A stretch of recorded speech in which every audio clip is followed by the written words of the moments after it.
What's good, everyone? Welcome back to the show, man. Recap with Mo, where we getting ready to get into another episode breakdown of Tyler Perry's SISTAS.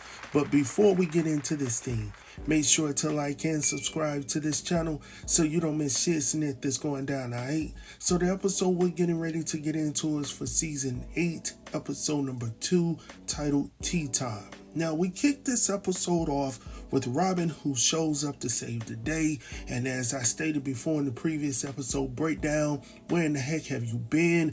I mean, we've been wondering where you were. Were you alive? You know what I'm saying? What's going on? So he shows up. He tells Andy to go ahead and collect her purse and all of her goods, and let's get up out of here.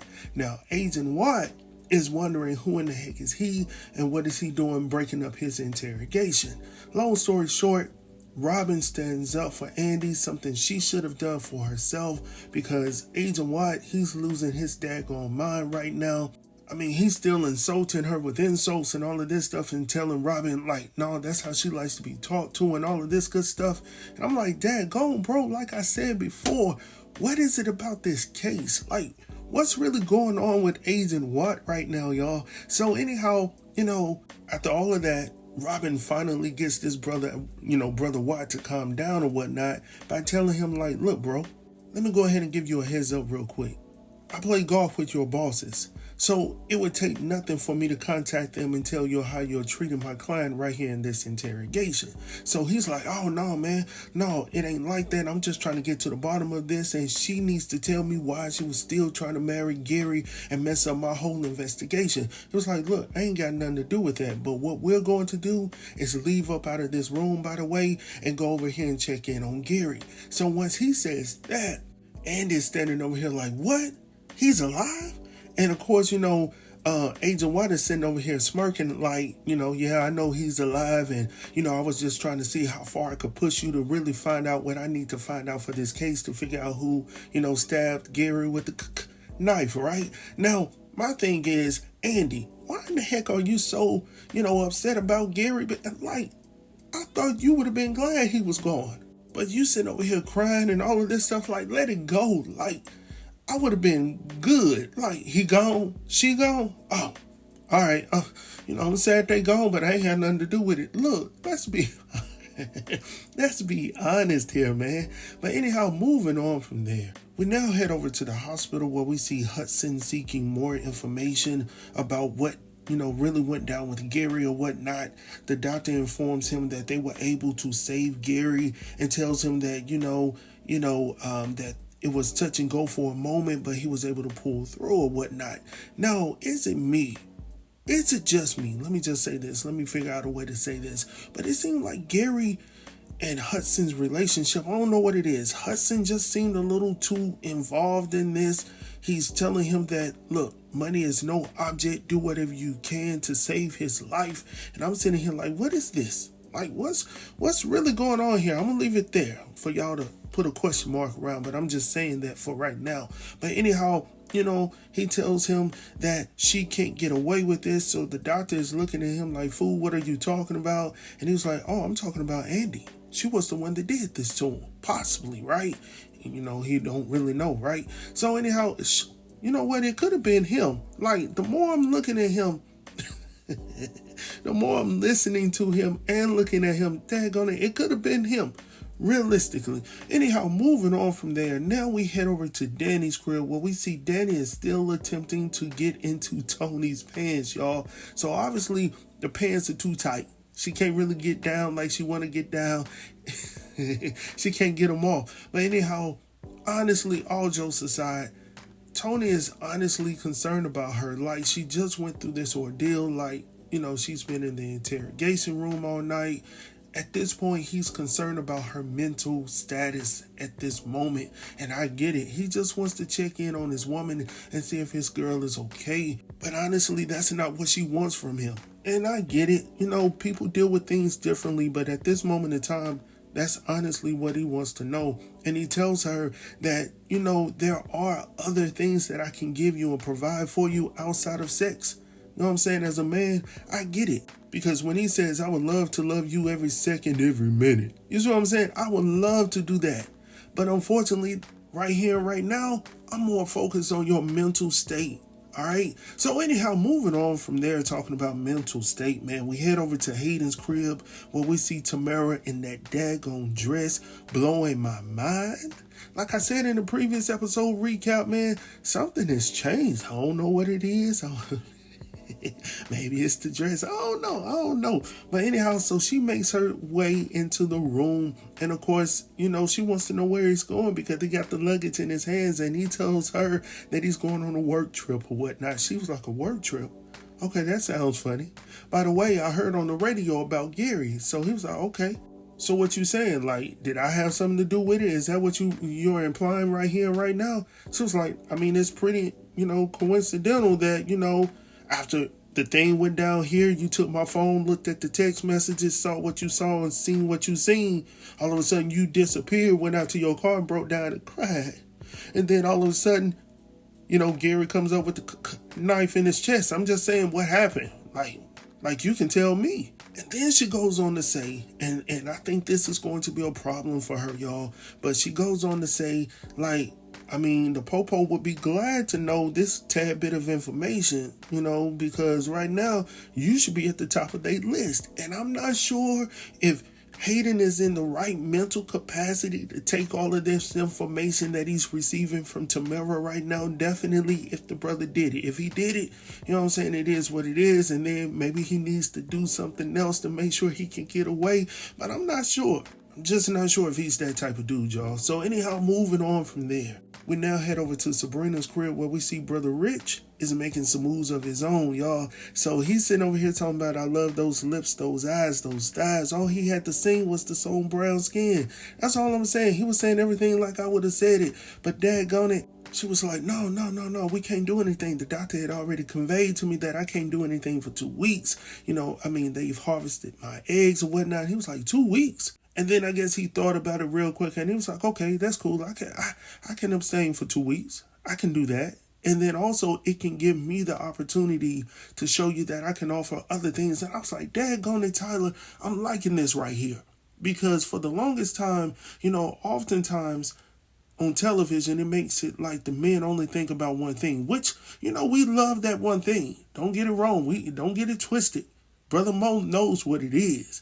But at the same time, we can also think about other things and provide other things, ladies, right? So I'm liking the way that the writer's got this going on right now. And he tells her that it just doesn't have to be physical. I can also give you what you need to hold you up in your weakest time and moments throughout your life or whatnot. So I like that.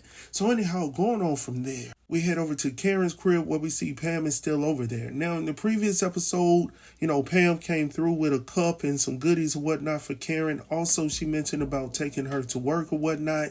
Anyhow, that's not really why she's there. Now, the whole catch is she's bringing her food, her favorite things or whatnot, which excites Karen because she's pregnant, she's happy, and then you're bringing her favorite things. Now, Karen already knows she's up to something. Now, Pam is like, no, absolutely not. But at the end of the day, when she gets comfortable, sits down on the couch, the first thing she wants to know is who stabbed Gary? Who did it? Because she heard throughout the grapevine, throughout the ATL, that, the bridesmaids went off and did what they did to him and left him stressed out, with the knife in his chest or whatnot. So what's really going on? Now, of course, initially Karen is like, girl, get up out of here. Like, you came over here to gossip? And of course, Pam was like, no, but you need to go ahead and get it off your chest. Karen is like, look, my chest is good. She was like, well, it would be better if you could just talk about it. You know what I'm saying? That's really why she came over there, y'all. Now, let me just say this while we on this discussion of Pam. Pam looking good. I don't know what she's done. I'm going to leave it there. I'm going to let y'all, discuss that amongst yourself. But I'm just saying, I don't know. You know what I'm saying? I'm just saying. So anyhow, moving on from there, next we head over to see Fatima coming down the steps, getting ready to leave for work or whatnot. She's not really pleased about going in. She's tired. She's been out all night, all morning, in the interrogation room or whatnot, but she has to do what she needs to do. So anyhow, as she's getting ready to leave, she notices that, Zach has a board set up smack dab in the kitchen or whatnot that shows a whole bunch of pictures and weapons and all of this good stuff.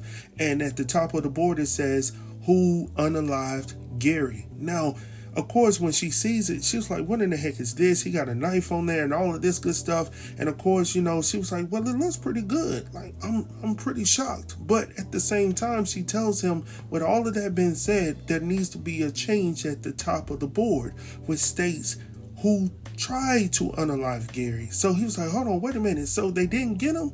And then she goes on to tell him that from what she understands and what she's received notice of is that he's currently in ICU and is currently touch and go at the moment. But as of right now, it is what it is. So they're going to stick to their plan of investigating what actually went down and who did what to who.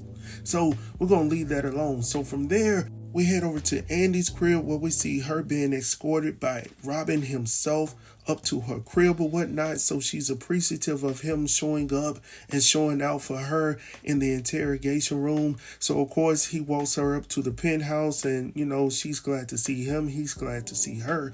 Now, of course, we already knew we were going to have to get into the conversation of things, specifically about why in the world did she even consider marrying brother Gary. Right? But just as a lawyer would and should know how to do some things, one thing they know how to do for sure is to evade a conversation that they really don't want to get into. And that's exactly what she does here with Robin by flipping it back on him, asking him first and foremost, how did you know I was being questioned? So Robin goes on to tell her that one of his colleagues were the one that conveyed it to him down at the bureau, that one of his top attorneys back in the States was being investigated or whatnot. Now, is it just me, but I really wanted to hear more about what he really was doing. I know he was across the seas, but the last time we saw Brother Robin, I thought he was going to get some money so he can do what he needed to do against Gary and Hayden. But I mean, at this point in time, like a lot of time has passed. The whole season has gone by and we haven't heard an uttered word about Robin nor his money. And I find that strange because honestly, as I stated before, I feel like it could be either Hudson, who's moving a little weird for me right now, and then I also feel like it could be Robin, because you've been gone for a while and you can use this as an excuse or whatever, or an alibi, but I'm just saying, like, bro, where have you been? What have you been doing? And the only people that were causing you issues while you were here in the States is Gary. So it would not seem strange to me. And then he seemed to pause a little bit. So I would love to hear more about this colleague in the bureau, right? How did they just find out of the blue that this was going on? Like, I just want to know. I just want to know. So moving on from there, though, we now head back over to Hayden's crib where we see he and Tamara still going at it about this whole situation with Gary or whatnot. Now, he's still mad, y'all. He's still definitely mad about how it went down, how things went out, because she's telling him that at once upon a time he was a good friend. And he says, yes, he was a good friend. Talking about he was before I found out that he was getting it in with my girl or whatnot, or my wife, whatever they were. Right? So at this moment in time, he really doesn't want to have that conversation, but he knows that it's good to have that conversation with her to a certain extent. But he also goes on to tell her that, hey, while I had your cell phone, I decided to send myself a copy of that tape that you had on your phone. She tells him that it was fake. And he was like, oh, really? Because I would love to send it to the FBI people to see their thoughts on it as well and how they would respond. So he was trying to flip it on her, but then she turns around and flips it on him. So there's a lot of flipping going on. And I'm like, daggone it, somebody just flip and fall. Because that's where I'm at this point in time with this whole situation. Like, y'all like each other. Y'all give in to each other. As a matter of fact, he tells her that, look, we need one another in this situation, so let's go ahead and squash the beef, because what we're going to decide to do at this moment in time is say nothing. All right, we're going to keep our lips closed. Do you want to shake on it? She doesn't want to shake. She wants to confirm the deal in her own way. And of course, he's cool with it. I mean, so anyhow, going on from there, next we head over to Sabrina's crib once again, where we see Rich is holding Sabrina in his arms, and he's pretty much just talking to her about things and all of that good stuff. But at the same time, he could tell that Sabrina isn't all the way there. So of course he tries to get her attention. Once he finally does, he asks her what's going on. She conveys to him that she's just still focused on the situation with Andy. She just wants everything to go away. She just can't get it out of her head or whatnot. Now, he tells her, even though he really doesn't want to say anything nice about Andy because he honestly feels that Andy is the root and the cause of all of this stuff that's going on around them, but at the same time, he knows that he's there to support his woman. So, of course, at this moment in time, he's not going to say anything negative about Andy per se, but at the same daggone time, he really doesn't want to talk about Andy anyways, right? So, moving on past that, he pretty much tells her that Andy is a big girl. She's going to be able to handle this situation. She's going to make it through. But at the same time, let's talk about us. So he goes on to tell her that, hey, later on today, I'm going down to the fertility clinic and I'm going to give him a sample, right? So she's excited about that. She tells him that she almost forgot about all of that. Whoa. So she was like, are you sure this is really what you want to do? He was like, yeah, this is what I want to do. Now, honestly, truthfully, within me, I don't think he's been truthful. I think he was true before when he said he didn't want kids. But now I think he's only saying it because he doesn't want to see another man's seed within her. And that's honestly how I feel. Now, I could be absolutely wrong, right? But at the same time, I feel like, dude, you just changed overnight all of a sudden because you saw this brother coming down there willingly to give his seed to your woman. And now all of a sudden you had a change of heart immediately? That's how it works? Absolutely not, bro. Like, if your woman has been conveying to you that this is what she's going to do, and she's been telling you for weeks and months, and now all of a sudden you had a change of heart, I don't know about that. I'm looking at you with a question mark, my boy. So anyhow, he's saying all of these things. He's telling her that she's good, he's good, we're moving forward or whatnot. But at the same time, I'm looking at him with a closed eye and one wide open. You know what I'm saying? I'm not comfortable. I'm not too comfortable yet. But we'll see how it goes because I just feel like as we continue to have this conversation about he and she and this baby, I don't know if it's going to work out. I'm just saying, I don't know if it's going to work out, y'all. So anyhow, moving on from there, we now head back over to Danny's crib where we see Danny being surprised by Tony cooking in her kitchen. And of course, he's like, what are you doing? He's telling her that, he wants to apologize for what he stated earlier and what he was trying to do earlier. And she tells him, long story short, that she felt like he was judging her trauma.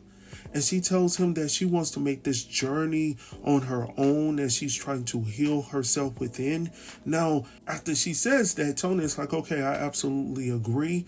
And I was wrong for what I did. And I apologize about that. And I just want you to be better for yourself. And I'm going to allow you to have the time to do those things. He just felt like she was, trying to escape what was going on in her reality, right?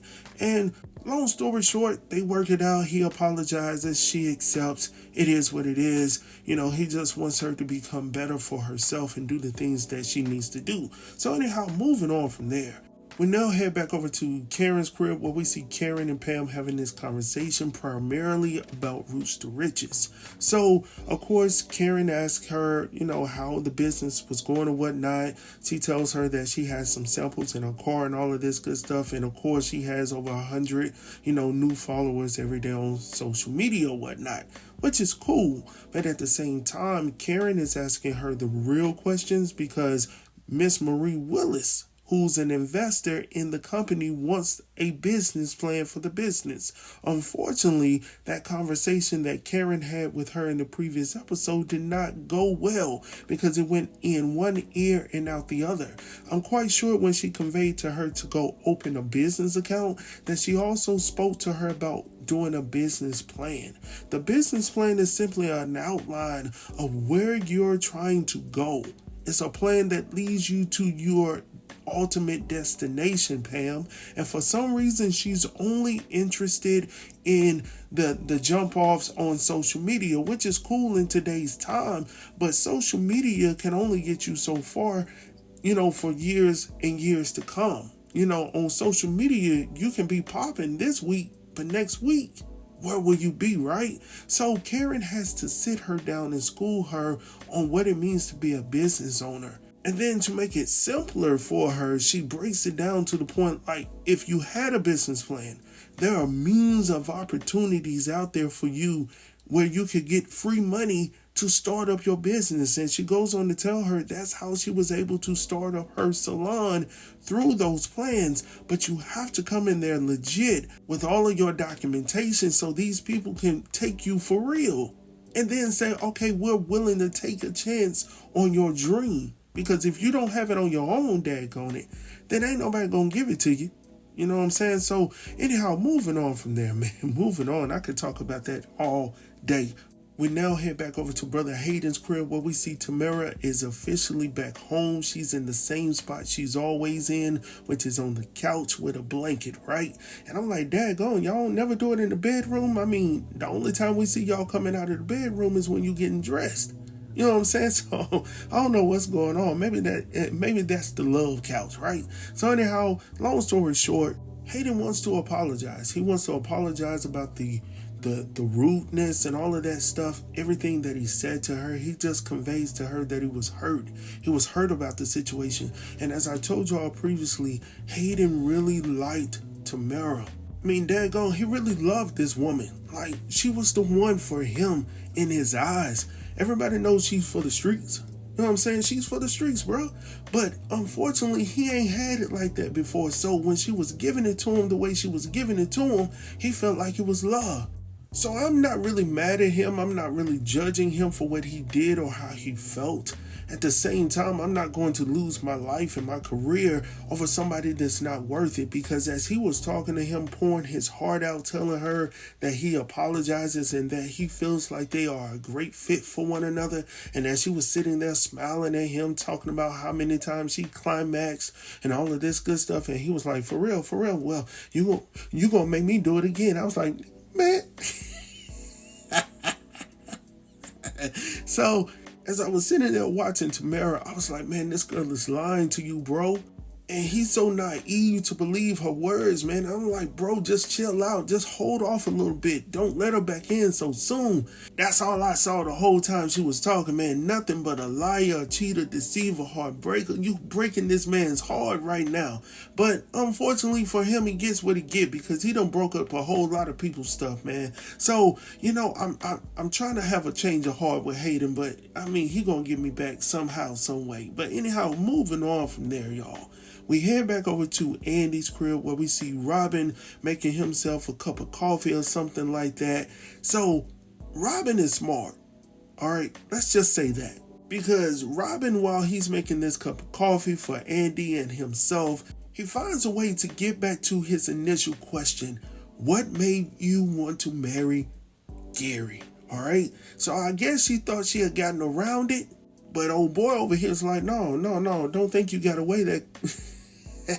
Don't think you got away that quickly, because I still want to know why you were considering to marry Gary, right? Now, she goes on to still try to talk her way out of it by not saying much, but she says just enough for him to figure out that it was all blackmail, right? So she stops and she refuses to say anything else, but she also says that she needs to actually go see Jordan to make sure that he's okay. Now, this is when it hits the fan, because he was like, no, I can't advise you to do that. Like, you can't go see him right now. No, absolutely not. So she was like, oh, so you trying to tell me I can't go see this man? He was like, no, it doesn't look good. It does not look good. So initially I thought he was a little jealous or whatnot, but he didn't strike me as being the jealous type. I mean, he seems like he could get anybody he wants if he wanted them, right? So once I started hearing him out, I was like, no, he ain't really jealous about the situation. He may feel some sort of way about it, but right now he's looking out for her best interest. So, you know, look, do what you want to do, but I'm advising you as your attorney not to do that because it doesn't look good. How does it look for your fiance to be up in the ICU and you out here with your ex or whatnot? So then once again, she tries to flip it on him, talking about, well, quote unquote, are my ex and you sitting over here in my penthouse. How does that look? And he was like, well, it doesn't look good. So once the conversation started to shift in another direction once again, which that's what she wanted it to do, here comes her girlfriends coming in like, oh, what's really going on off in here? And then that's how we end the episode. So I'm interested to see how some of this stuff pans out. Overall, I think this episode was pretty cool. It was more like a filler to me. It really didn't answer a whole lot of questions. It left a lot of question marks where, I was trying to figure this out, why is this happening? But at the same time, I think it was needed definitely for the episode to come. We'll talk about that later on this week. But overall, I thought it was cool. I do like some of the things about the writing where it's showing the guys in a different light positively, not in a negative space. So I'm liking that aspect of this episode thus far, of the show overall thus far for season 8.